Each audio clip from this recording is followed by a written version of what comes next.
Hi ನಮಸ್ಕಾರ, welcome back to our YouTube channel. ಬೆಂಗಳೂರಿನ ಬಂದ್ರ ಮೇಲೆ ಮೀನೇ ತಿನ್ನಲಿಲ್ಲ ಮಾರ್ರೆ. ಅದಕ್ಕೆ ಇವತ್ತು ಆದಿತ್ಯವಾರ ಅಲ್ಲ ಅನ್ಕೊಂಡು ರಾಘವಣ್ಣನ ರಿಚ್ದಾಗೆ ಮೀನು ಅಂಗಡಿ ಹೊರಟೆ ಕಾಣಿ. ಮೀನು ಅಂಗಡಿ ಬಂತೀನಿ, ಒಳಗೆ ಹೋಗಿ ಒಂದೇ ಬಾಕಿ ಅಂದರೆ ನುಗ್ಗದ್ದೆ. ನುಗ್ಗಿ ಕಾಂತೆ ಎಂತೆಲ್ಲ ಮೀನಿತ್ತು ಮಾರ್ರೆ. ಹೆಸರು ನಂಗೆ ಗೊತ್ತಿಲ್ಲ, ನೀವು ಎಂಥರು ಒಂದು ಹೆಸರು ಇಟ್ಕಣಿ. ನಾನು ಮಾತ್ರ ಅಂಜಲ್ ಮೀನು ಬಂದೆ. ತಕೊಂಡು ಸೀದಾ ಕೋಟೇಶ್ವರ ಪ್ಯಾಟಿಗೆ ಹೋಗಿ ಸ್ವಲ್ಪ ತರಕಾರಿ ಎಲ್ಲ ತಗೊಂಡೆ. ಅಂಜಲ್ ಮೀನು ಫ್ರೈ ಮಾಡಿ ಟೊಮೆಟೊ ಸಾರು ಮಾಡು ಅಂದೇಳಿ. ಹಾಗೆ ಕಡೆ ಸೀದಾ ತರಕಾರಿ ಎಲ್ಲ ತಗೊಂಡು ಮನೆಗೆ ಹೊರಟೆ ಕಾಣಿ.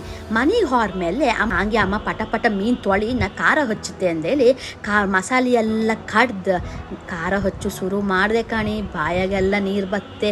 ಮೀನು ಕಂಡ್ರೆ ಈಗಲೇ ತಿಂಬಂಬಾಗಿತ್ತು. ಮಸಾಲೆ ಎಲ್ಲ ಹಚ್ಚಿ ಬದಿಗಿಟ್ಟು ಟೊಮೆಟೊ ಸಾರು ಮಾಡ್ಕಲ್ಲ ಅಂದೇಳಿ ಟೊಮೆಟೊ, ಜೀರಿಗೆ, ಕಾಳು ಮೆಣಸು ಒಟ್ಟಾಕಿ ರುಬ್ಕೊಂಡೆ. ಈಚೆಗೆ ಒಗ್ಗರಣೆ ಹಾಕಿದೆ. ಆಚೆ ರುಬ್ಕೊಂಡದ್ದು ಟೊಮೆಟೊ ಇತ್ತಲ್ಲ ಅದನ್ನು ಈ ಒಗ್ಗರಣೆಗೆ ಹಾಕಿ ಮೋಚಿದೆ ಕಣೆ.